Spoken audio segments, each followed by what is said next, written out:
It is the calm before the storm. It's officially draft week. Mel Kiper and Field Yates are ready with their final thoughts on the top 10 picks before we all embark on Green Bay. That is coming up. Plus, as always, we respond to your questions, your takes, and your draft dreams live as First Draft starts now.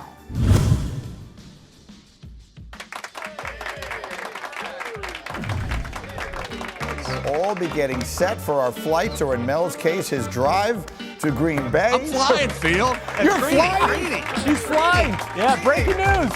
Yeah, Mel is flying. This is like up and away. Up and away. It's like that scene from Peter Pan. I'm flying.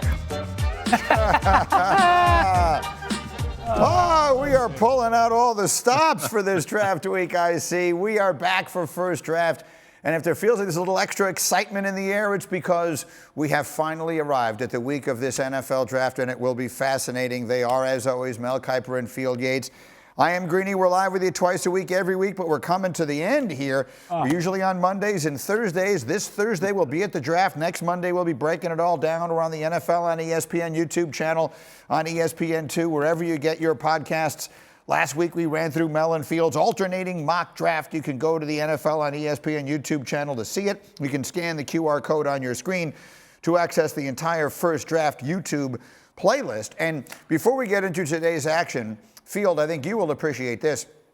I am the relative newbie when it comes to the draft. This is my 5th year where I have had the privilege of hosting ESPN's coverage of the draft, and I tell everybody it is my favorite 2 days of my year as far as my assignments are concerned. I finished all my players this weekend with a huge thanks to you, Field. You sent me a bunch of notes. I did 142 players, which for me is a record. Yep. And as I always tell everybody, if you hear the commissioner say a name and all you hear me say is Mel, it means it wasn't one of the 142. That is my advance warning for what we have coming up Thursday night. Field. Hey, Greeny, Yeah. can't you get to 150? Why 142? I mean, because the Knick game started, and I wanted Priorities there are straight. We were going to the game. I mean, it was already more. Each year I've tried to do 120. I only do 3 nights, which is 96 picks plus the compensatories. So it's usually like right around 100 players. So I usually get it pretty close. And then, Mel, you're my backstop. I mean, you're like my, in case of, whatever emergency, break glass, you're my break glass. If they say a name that I don't know, I just say Mel, and everything generally works out fine. I only found my value after 50 years of doing it. I don't know. Boomer and Trey were the same way. I'm just like, well, look, heck with it. Go ahead, Field. That's what they were. It's a tried and true trick. That much is for sure. Whatever it is. Yeah, by the way, when we're not talking about the draft, we're just having a conversation about life, and I'm stumped. I just go, Mel, and let him take it away because he generally has sound wisdom on all things that are of interest to me. Hey, Greeny, that's what I do on day 3 now with fielding. Robert Davis is in my ear. Field's got it. Matt Miller's got it. Matt Field, take it away, guys. Oh, So day 3 is a walk in the park because of that man in that plaid shirt there. So we have 7 rounds coming your way Thursday, Friday, and then Saturday in Green Bay. We're going to deal in the top of the draft for this edition of the podcast. That top 10, those players who are the blue chip of the blue chips, who are going to be the first names that we hear off the board. And Field, I will start with you. Is Cam Ward at 1 the only option for the Tennessee Titans? Yeah, he is, Greeny. And this is not a top 10 mock draft. What we're going to do is kind of work through the 10 teams and give you maybe the most reasonable, plausible scenarios for those teams. There is one team who I think there is only one option, and that's the Tennessee Titans.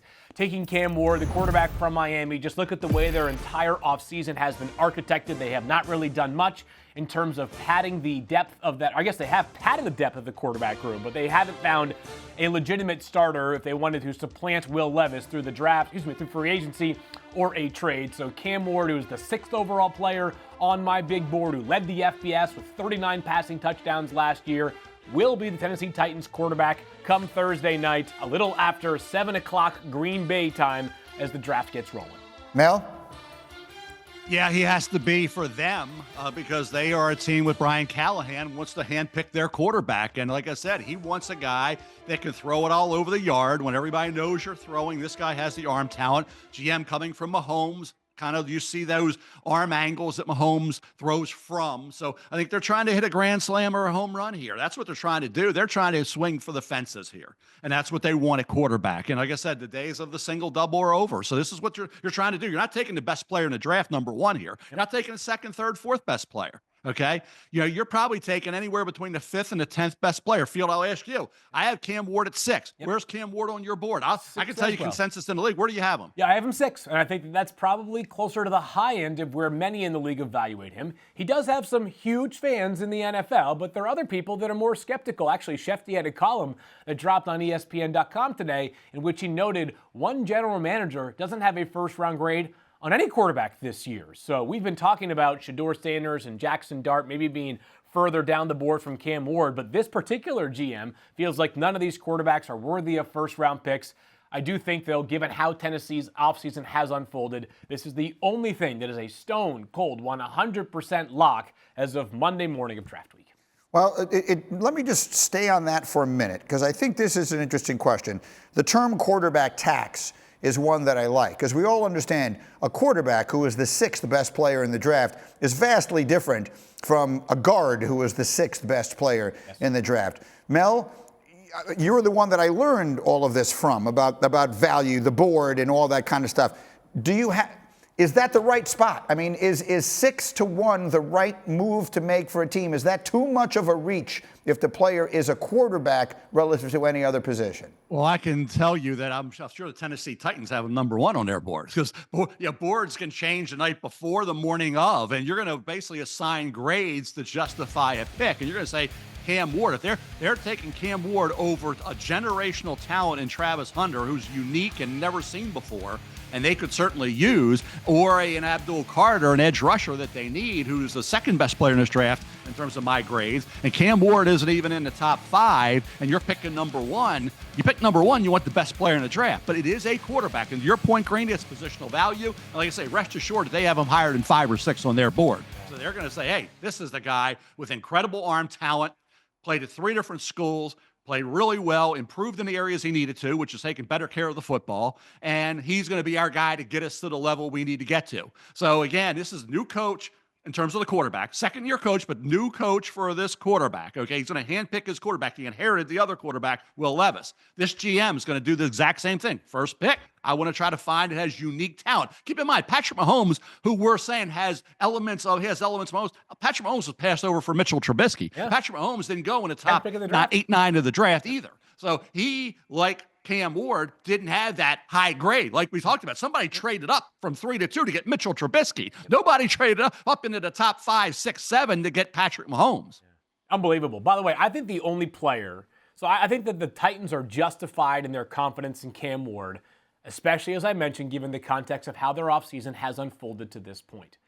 I believe, and this is to not discredit Abdul Carter at all, I believe the only player in this draft who we're reasonably talking about as the number 1 overall pick, which is really 3 guys, Cam Ward, Travis Hunter, Abdul Carter, that can make Tennessee rue this decision 3, 4, 5 years from now, is Travis Hunter for this reason. If Abdul Carter hits his peak value, Greeny, we're talking about a great player, right? A great pass rusher. There are quite a few of those, though, right? The NFL leader in sacks last year, Trey Hendrickson, did not make the playoffs, not because it was his fault, but right, the influence of the NFL's leading sacker is not as significant as the NFL's influence of a top 10 quarterback. But if Travis Hunter emerges and becomes a Pro Bowler on one side of the ball and a solid starter on the other, I mean, we haven't seen that in my lifetime in the NFL. So that's the only player that 5 years from now, we could be looking back at Tennessee and saying, Cam Ward's fine, but not special, and Travis Hunter is special on, call it 1.5 sides of the ball. That being said, I think knowing everything that we know, where Tennessee is at right now, and the fact that this is a team where they could have opted for patience and said, we're just going to kick the can on quarterback and either take Travis Hunter, Abdul Carter, or trade down and get a bunch of picks. The fact that they made their decision to stay at number 1, I'm fine with Cam Ward. And again, it's the only thing that we know 3 days out is an absolute stone cold lock. All right, so then we get to 2, and we've already said the names. How do we see the decision for Cleveland here between the 2, I don't know, blue chip? I think I've overused that word, but whatever it is, Field, how do we see it? Yeah, it is these 2 players. Like I don't think it's quarterback at number 2, and again, I don't think anybody is really aching to move up in the draft. Like I don't know how many teams are saying to themselves, let's get up to number 2 because the quarterbacks might just fall. It's Travis Hunter, it's Abdul Carter. My lean as of right now, and my final mock comes out the day of the draft, will continue to be Travis Hunter. The Browns GM, Andrew Berry, has been remarkably candid about how he feels about Travis Hunter, how special the prospect he thinks it is. He kind of aligns with where Mel and I have been throughout the process, the number 1 player on the board. The Browns have also been open about talking about him as a wide receiver first with defensive back ability as well, but his focus early in his career will be more on offense than defense. So I lean towards Travis Hunter here, Mel. I do think, though, ultimately comes down to one of those 2 players. Yeah, I'm locking it in, guys. I'm locking it into Travis. I think with Abdul Carter, and you say, okay, if you're close, if it's kind of a push, right?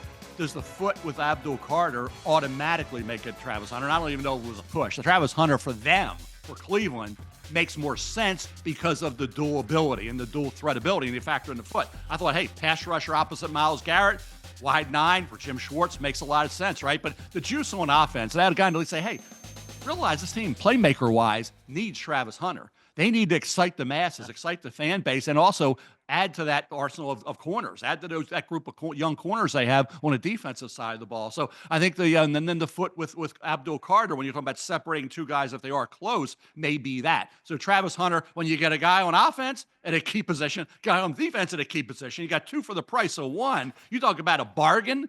You got 2 players on both sides of the ball, but you're only paying them 1 guy. Yep. So for me, it's more than just a close call. It's a guarantee for me that Travis Hunter goes to Cleveland based on everything you know, everything you hear. I would write that one in pen.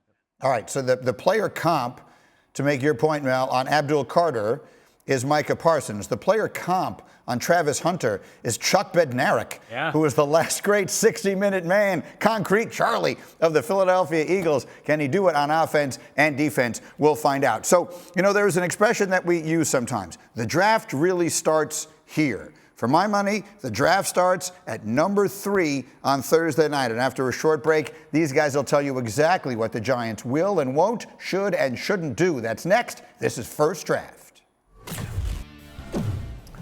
All right, we're back on First Draft. They are Mel and Field. I am Greeny, and we have gotten to the moment where the rubber meets the road. We talk about the draft starts here and all these different things. I really feel like the intrigue starts at number 3. The New York Giants are going to send this thing in one direction or another based upon the enormous decision that they will make. If you're just jumping in with us late here, we have the Titans taking Cam Ward at 1 and the Browns taking Travis Hunter at 2. So lay out the decision, Field, that the Giants will make at 3. Yeah, I think if Travis Hunter is there, then I think the Giants take Travis Hunter. But in this scenario, with him already being gone, it's Abdul Carter. And I know that there has been so much talk on this show and really everywhere in the draft discourse about whether the Giants should or will take a quarterback number 3 overall. But I ultimately lean towards taking Abdul Carter, and this would be one where the Giants trust their board and feel as though their quarterback room has been patched together enough that they can make do, and maybe there is a later quarterback option, whether that's the top of the 2nd round or maybe even further down the board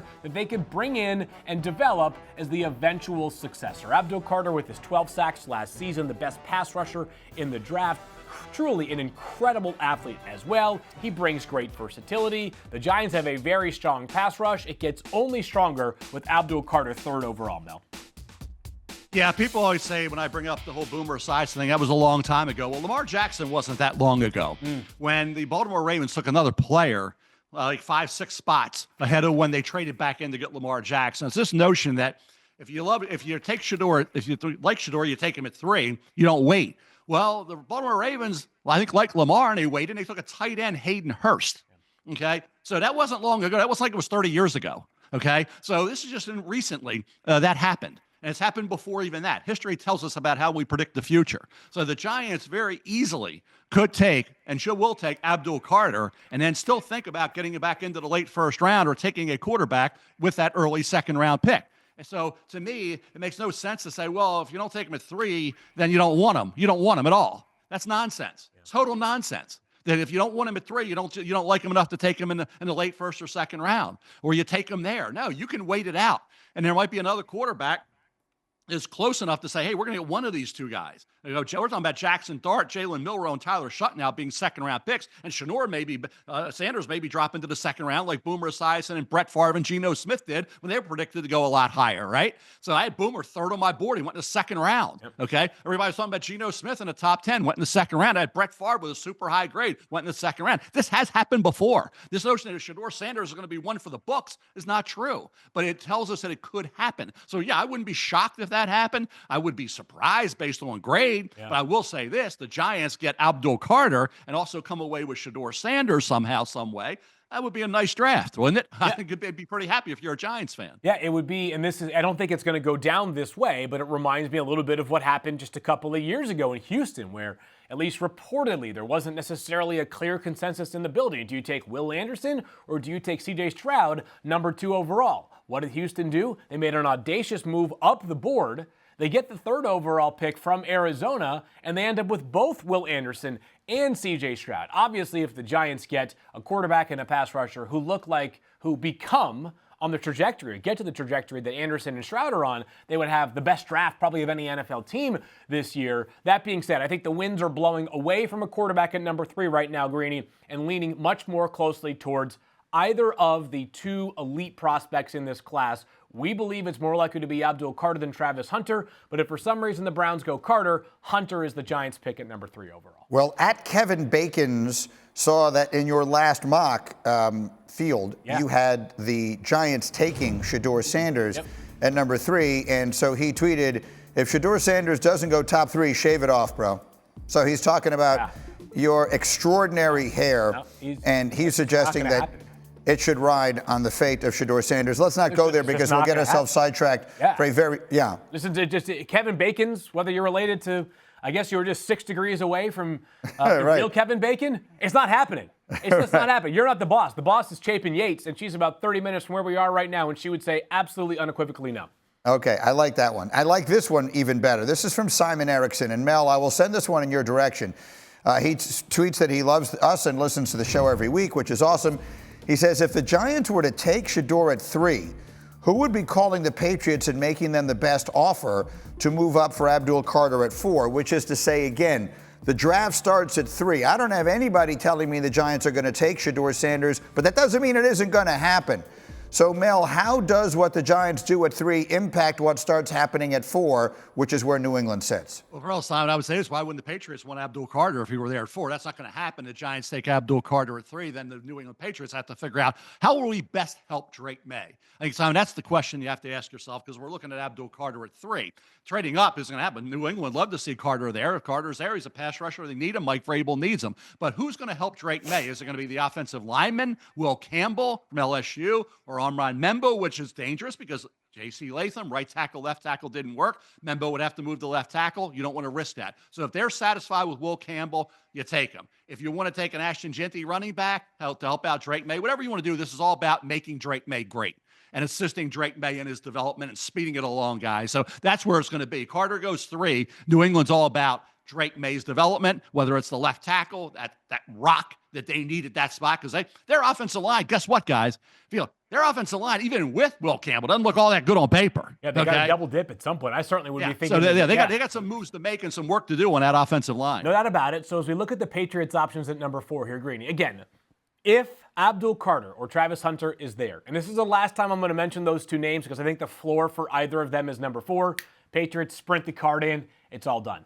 If not, I still believe Will Campbell is the most likely number 4 option for the Patriots. He fills their biggest need right now. I have had him, as you guys know who've watched the show consistently throughout this process, extremely high in my overall rankings. I've got him 5th. I am less bothered by the arm length than some.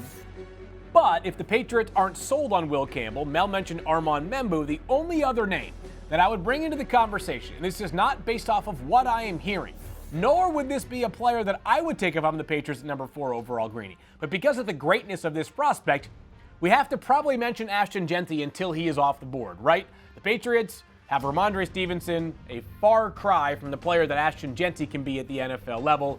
I think, though, that offensive tackle is a far bigger need at a far higher premium position, that it remains most likely that Will Campbell is the Patriots' top option at 4 in a scenario where neither of Travis Hunter or Abdul Carter are still there. All right, so assuming that this plays out the way we have looked at it so far, the question then becomes, do any other quarterbacks go in the top 10? And we will answer that question as we continue.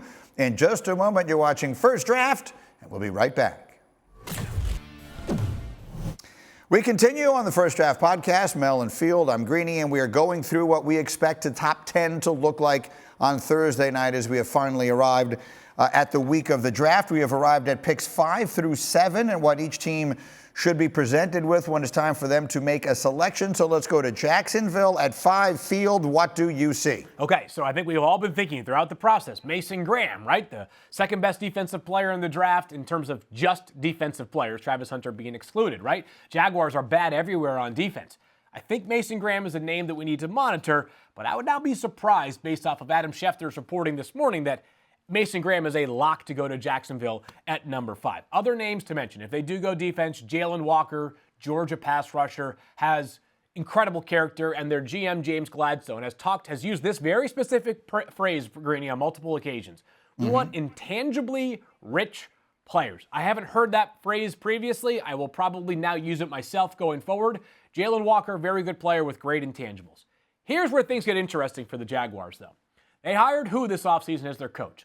Liam Cohen. You guys remember the saga? It was Liam Cohen all the way for Jacksonville as their top target, and he was the first person in the building out of this new power duo of Liam Cohen and James Gladstone. I say that because when the head coach is the one who basically brings the GM aboard, it probably means that the head coach has the most influence, and if he has a player that he wants at number 5, even if the scouting staff has a different player, it's probably going to be, the tie goes to the coach in this place. So offensive skill player is someone to mention here for the Jacksonville Jaguars.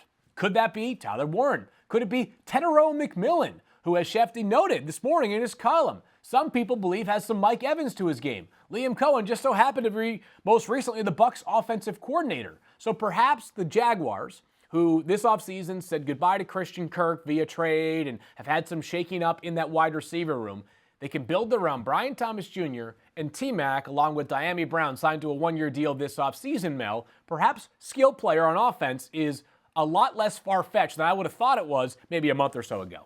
Yeah, a lot to unpack here, but I'll try to be really quick about it. It's amazing with the comps, how they changed depending upon how you like. So it goes from Drake London comp to Tetairoa McMillan to T-Mac. Now we're going to Mike Evans. Now we're up in the ante here. Now we're going Drake London to Mike Evans. I'm not saying that's where I leave it. Yeah, no, I'm just saying. No, yeah. I get it. But that's how this all happens on draft week. Remember when Traylon Burks was going to replace A.J. Brown? It was going to be seamless. We got a younger A.J. Brown. We got you got to give a warning to Titans fans before you say that, Mel. Yeah, exactly. So again, here we go with Mason Graham. He's becoming the defensive version of Shedeur Sanders. It's ridiculous. He's just a heck of a football player. It's ridiculous. Yes. But he's not an LTPer, right? He's not an LTPer. Yeah. Right? Well, so now we're going to scrutinize him and say, well, he was good, but his stats, did you watch the tape? His stats, no. He had more disruptive plays than anybody did, but it didn't show up on a stat chart. So I get it, Mason Graham, but who do you take here? If you look at Liam Cohen coming in, people say, well, tight end's been big for him. Look at Cade Otton, look at Tyler Higbee with the Rams, right? They got Brenton Strange. He was a second-round pick previous regime. They like him out of Penn State. Seems like Trevor Lawrence likes him, right? So do you take Tyler Warren when you have Brenton Strange? What do you have at running back? You got a running back that was drafted by Urban Meyer. Yeah.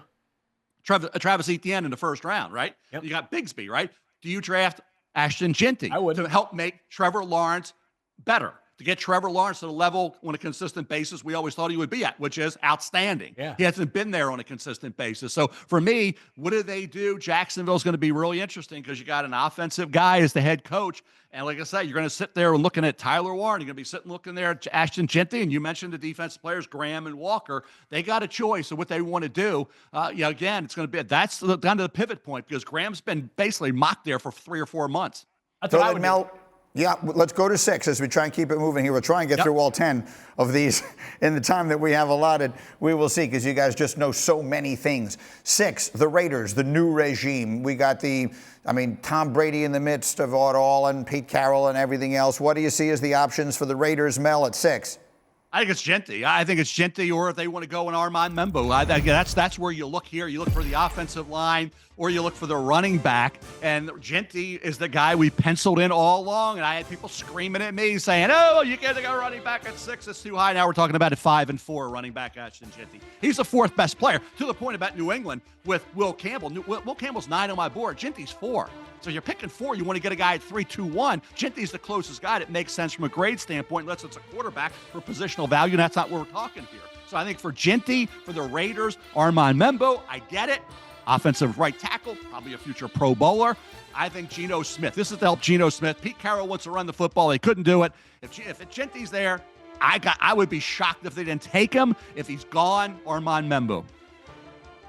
All right, and so that's where we see the Raiders at number 6. Let's sneak in one more team here before we have to take a break, and that would be Field. I'm leaning forward for a reason. Yeah. The New York Jets drafting at number 7. I'm not as convinced on Ashton Jeanty to the Raiders as Mel is. I think perhaps offensive line. But the Jets, I think, have a few different directions that they could go, Greeny. Obviously, Armand Membou. We have been talking about him throughout the process to the Jets with their glaring right tackle need, and he being the best right tackle in this year's class. Offensive tackle in general. Kelvin Banks from Texas, I think perhaps needs to be mentioned higher in the top 10 than we have been talking about him for periods of this show. And then I think the wild card here, Greeny, would be, and we haven't talked as much about him because, again, we've been talking about him going 5th overall. Could the Jets get their remix of Quinnen Williams? Greeny, of course, you remember back when Quinnen Williams was 3rd overall pick in the draft. It was kind of like, hey, this guy's just going to fall to us. Might as well take him, right? Leonard Williams, the same thing back when he came out of USC. He was the 6th overall pick, and the Jets were just like, well, if he's there at 6, we'll take him, right? How about Mason Graham at number 7 overall? 3rd highest rated player on my board. I think Mel has him in the top 4 as well. Quinnen Williams looking for a running mate along that defensive front. Mason Graham to the Jets for a new defensive-minded head coach who I've mentioned before learned the hard way just how tough it is to do what you want to do when your depth is tested the way that it was last year in Detroit. That would be one of those, Greeny, where if you, I know you're trying to be as you always have been, a responsible journalist, but if you rip your shirt off if the Jets get Mason Graham on Thursday night, I'm not going to blame you because it would be an absolute steal at number 7 overall. Well, the other one, and Mel, I have 30 seconds for you to answer this question. The other one that I get from all the Jet fans is if Jeanty falls to 7, should the Jets take him? I understand the value of the right tackle, but how about it, Mel? If Jeanty is sitting there at 7, a lot of the gym, because it's a shiny, new toy, the Jet fans want the running back. If Jeanty is there at 7, should the Jets take him? Mel, quick. Over Tyler Warren, I would say no. I'm taking Tyler Warren. Well, tight end Penn State. They need that piece, that chess piece with Justin Fields will make so much sense for the New York Jets. To me, if Membou's gone, Membou's there, they're going to think about it. But I think Tyler Warren has to come into play here for the New York Jets and has to be a strong consideration. Okay, so we got really good players that, at least as far as this conversation, are starting to slide down a little bit. We have the 8th pick, the 9th pick, and the 10th pick in Chicago coming up. What decisions do those teams have to make? You'll find out as we continue next. It's First Draft, and we're back in just a moment.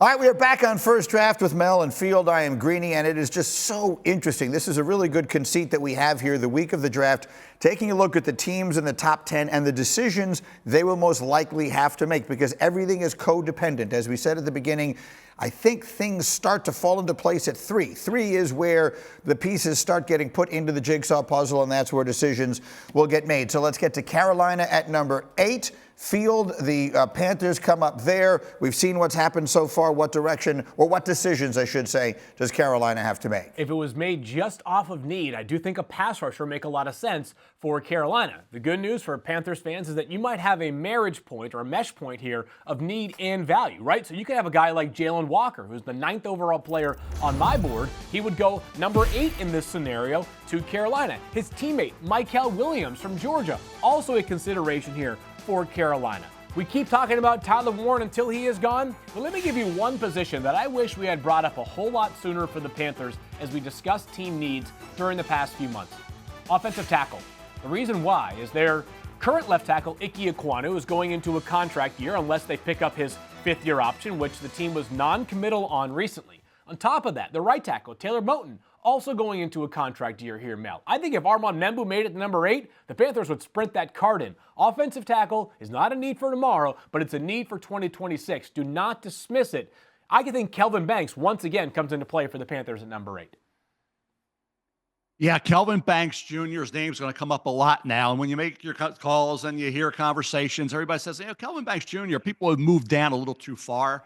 Remember, That's back right, in Mel. August, he was one of those guys, top 10 in your right field. His name does come up, and the Saints would be a team as well in that mix. They're not going to take the quarterback, it doesn't look like, Shedeur Sanders, which surprises me because you have the new coach and Kellen Moore. Thought they would maybe go quarterback, dome. They may be one of those teams in the mix to move back in. They certainly early second round they could, but if they go offensive line and Campbell's gone, Membou's gone, as we suggest, Kelvin Banks Jr. is going to go. Like I say, left tackle, he was a little nicked up, didn't have the great year we anticipated, but what he has done throughout his career, how well he played right away early on, how he was regarded in August, wasn't based on just, we'll throw it out there. He had played to the level of a top 5 guy. Okay, there were people talking about him that he could be in that mix to be an elite Jake Long, Orlando Pace type guy who's going to go in that 1, 2, 3 spot of the first round, like Tony Baselli, Jonathan Ogden, all the greats from past years. It didn't materialize, but certainly when you get to 7 or 9, Kelvin Banks Jr.'s name is going to be brought up an awful lot. At 9, of course, is a spot in field. I'll just get a quick one from you because I want to get the Bears in if we can at 10. Totally. But 9 is one of those spots that people will be talking quarterbacks. What is the level of expectation there, field? Starting to feel like that's unlikely, Greeny. I don't think it's Shedeur Sanders. I don't think it's Jackson Dart. I don't think it's Tyler Shuck at number 9. Perhaps later in the first round or at the beginning of the second round for the Saints. But I think we got to be talking a whole lot more about a pass rusher, either of the Georgia rushers that could be there at number 9, or as Mel just said, I'm going right back to that offensive line well. Kelvin Banks Jr., another name, along with other tackles that could be in the mix. I'll throw Josh Connerly from Oregon as a bit of a, what's that, a Burt Blyleven curveball for you right there, Mel? These are just some of the names that I do want to mention. Yes, they draft Tali Fuaga, drafted him last year. I think it was 14th overall, New Orleans did. And I understand there are people that are probably saying, would you really go back-to-back left tackles? It's less about the idea of going back-to-back left tackles, Greeny. It's more about, let's just get the 5 best offensive linemen we can, because the offensive line last year in New Orleans, it was decimated by injury, but it was bad. It was just not good after week 2 when they were running the bejesus out of the ball. They need more depth there. Kellen Moore just spent his last season in Philadelphia, who has more depth at offensive line than anybody else in the league. So I'll mention offensive tackle for the New Orleans Saints. All right, and then we were able to get in 10, which is good because my wife Stacy wants to hear what it is they're going to do in her beloved hometown, her beloved Chicago Bears. Mel, 10's an interesting one for a team that is thinking getting good in a hurry. What are the decisions that Ben Johnson has in front of him in his first year in Chicago? Yeah, would you love Ashton Jeanty to be there? Yes. I don't think he will be, but I think trading down from that 10th spot, moving down a few spots, would be in the mix of the Chicago Bears. This is a football team that's fortified the O-line. They certainly want that third option. I think Tyler Warren, I'll throw a name out there. Heard it this morning. He's red hot, and that's Colston Loveland. Colston Loveland, athletically, you talk about Tyler Warren, certainly the production, the strong hands, the ability, the versatile chest piece. But Colston Loveland, he had the shoulder. Obviously didn't finish out the year and the process and all that, but talent. And Jim Harbaugh, would love to get him, but to move up that far is going to be very difficult. He's a name that people have always said it. Mel, there's not much separating, if anything, Warren Loveland. And don't think there are teams out there that don't like Loveland more than Warren, because there are. I've heard that all along. I'm stuck with Warren. Warren's been my guy from day one. So I'm being loyal to my guys. They one change. That was it. You'll find that out tomorrow when the ratings come out. But I think Colston Loveland field is not going to have to wait very long on Thursday night to hear his name called. Yeah, the Colts lurking at 14, by the way. Let's say this, Greeny.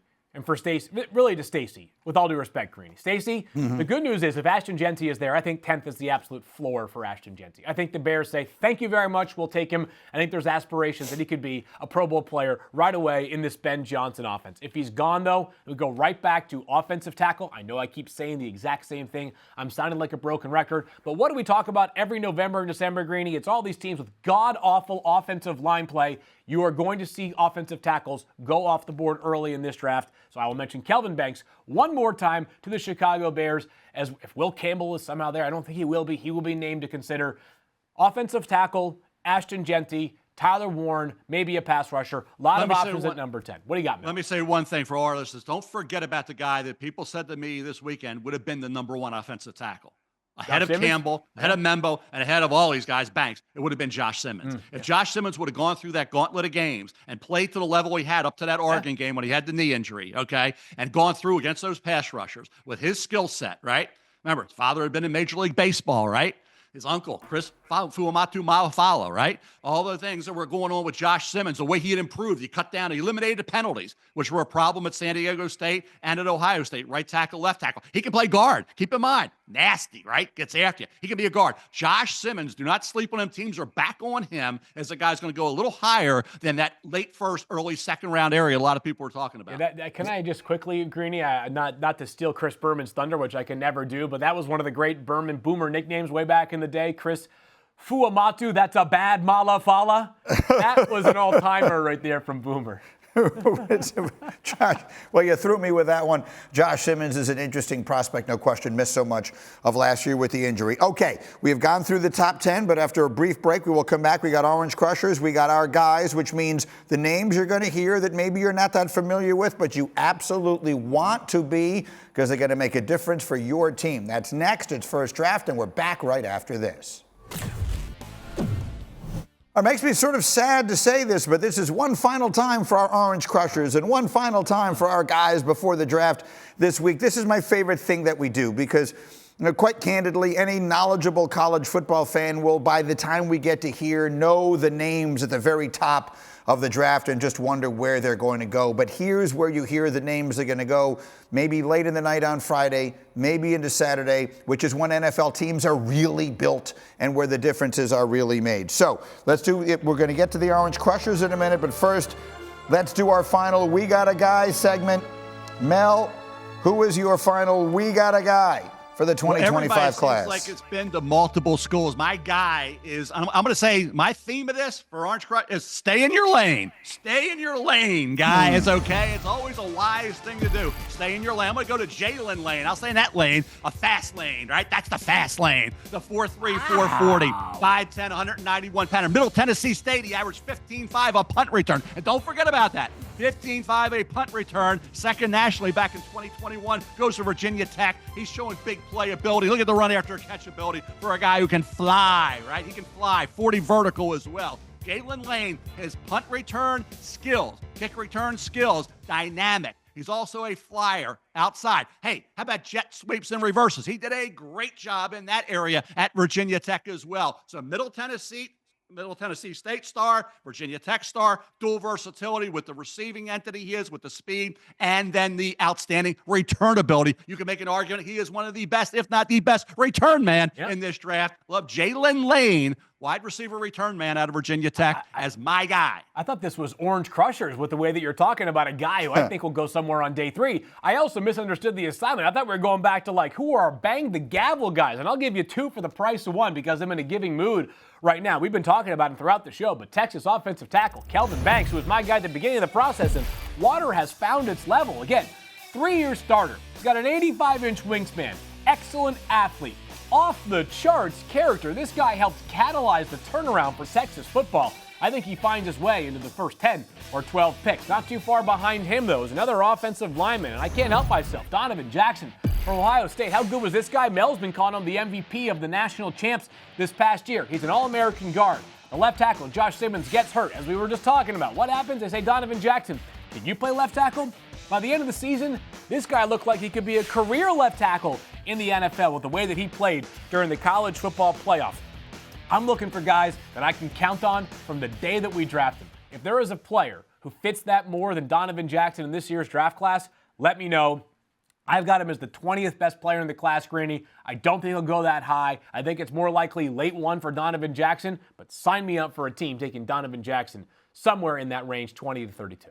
I love it. So those are first-round picks for sure. All right, Mel, finish it up with Orange Crushers. Give us a player whose name people should know. Hey, I want to be headed into Ego Alley over at the docks in Annapolis. Ego Alley, they call it, right? Get into all those Orange Crushers over at Ego Alley, right? On the banks of the Severn River sits the Naval Academy. Let's go. Nick Shipman, Rayuan Lane, played at Gilman, Baltimore kid. You talk about a guy, sophomore year, just basketball, was a quarterback early on, right? He's off the radar, goes to Navy, 7 career interceptions, 8 career forced fumbles. He diagnoses quickly. Smart kid, 5'11", 200-pounder, plays a lot faster than that combine time of 4.57, 37 vertical. Rayuan Lane III out of Navy, a safety who is a natural playmaker. The ball finds this kid, right? He is my Orange Crusher. You get into day 3, you want to bring this kid into the fold. And my Orange Crusher is not going to be any surprise to anybody that has been watching this program for the past 7 months. Not a name that's new. I thought we were going back to the well on guys to sort of emphasize we love these players. That's your July 11 curveball, Field. Yeah, that's what you're good for. The last one before we get to the draft in Green Bay. By the way, I'm going to Green Bay with my guard up because you never know what you're going to get when Kiper is in person, you're around him. But I'm going to Jack Bech, the wide receiver from TCU, a player who has overcome so much personal adversity over the past few months, who caught this touchdown pass at the Senior Bowl as time expired, just about a month after his brother was tragically killed in New Orleans terrorist attack back on New Year's Eve. I get it, not the fastest guy. I get he's not going to blow you away with this size. But tell me, what is the job of the wide receiver? Number one, get open. Number two, catch the football. How many guys find ways to get open better at the top of routes than Jack Bech? And how many guys have more reliable hands than Jack Bech? He can run every route that you want. I think he actually has some vertical ability that I think has just been entirely dismissed because he wouldn't be a 4.40 guy if he ran the 40 during the process. But I guarantee you, if he lands in the right spot, if the Los Angeles Rams take this Jack Bech, they'll have Puka Nacua and Puka Nacua Jr. in Jack Bech because this kid is an absolute baller. The only thing we know for sure is that whenever his name is called, at whatever point it is, it will be one of the most emotional moments of the 2025 NFL Draft for the reasons that Field just gave. I have an extra minute here, so Mel, let me ask you the question I've been asking everyone I've had on Get Up over the last few days. There is an over-under at ESPN Bet, and I know that you don't bet, and I'm not suggesting in any way that you ever would, but on the number of quarterbacks that go on Thursday night at 2.5, if you were to play that or advise someone on that, do you think it will be over or under 2.5 quarterbacks that we get on Thursday night, round one? I spoke to John Avello, line maker, great friend of mine at DraftKings, and he had that number 2.5 for a long time. That's a perfect number because it makes you think. Whoa, because you want everybody to kind of go one way or the other. You want it to go action both ways. People are going to think 3's a steal. That's going to be 3, right? It's going to be definitely Shador and Dart, maybe a 4th. I listened to the intel. I'm going to say it goes under. I'm going to say 2 quarterbacks go. I'm going 2 as well, Greeny. And that's crazy. You know what? I'm going to go maximum of 2. Maximum of 2. The only one that I know is the absolute guarantee is Cam Ward at number 1 overall. From there, we shall see. This could set up to be a very, very interesting Thursday night. Could you expand on that quickly, Field? Yeah. Maximum of 2. That suggests to me you think there's a chance it's 1. There's a chance. I do believe so. Yeah, and people are probably saying to yourself, hey, what are you trying to hot take on the week of the draft? No, I just think that it's possible that by the time we get to Thursday night, if you don't see Shador Sanders go 3, which won't happen, or 9, I don't think that'll happen, the Steelers at 21 might be saying, even though he hasn't signed, we feel very confident Aaron Rodgers will be here. If all the quarterbacks are still on the board at pick number 22, is there going to be a great motivation from the Browns or the Giants or the Saints to make a push up the board? Or are they going to be saying to themselves, well, if we're just 10 picks away and there's still 4 of the top 5 quarterbacks available, maybe we just hang tight and just let the board come to us and hope that our quarterback target gets there. I don't think it's that Field. crazy. Yeah. Back in 1984, my first year at ESPN, I got 400 hours for the year, right? Yep. 400 hours. They thought they overpaid for me when that draft was going on. When I had Boomer Esiason third on my board, and he didn't go to the second round. So it has happened, like I say before. I thought I was going to be one and done at ESPN. It's amazing I've survived after having, like I say, a player 3. But guess what? Boomer Esiason, Boomer, you saved me, pal, because you're trying to be really good. Yeah. Should have won a Super Bowl if one for Montana. So if you do have a guy 3rd and you go second round, let's hope he's good. Shador's at 5 for me. I'm hoping he's going to be really good. We'll see what happens. But history tells us the slide could occur. Yeah, I lean towards him going in I think he's going in the first round. I'm just saying, like, of all the scenarios I've contemplated for Thursday night, just having 1 quarterback drafted has entered my brain. That's for sure. All right, that's it. That's all the time we have for this edition of First Draft. Don't forget, you can scan that QR code, like and subscribe to the podcast.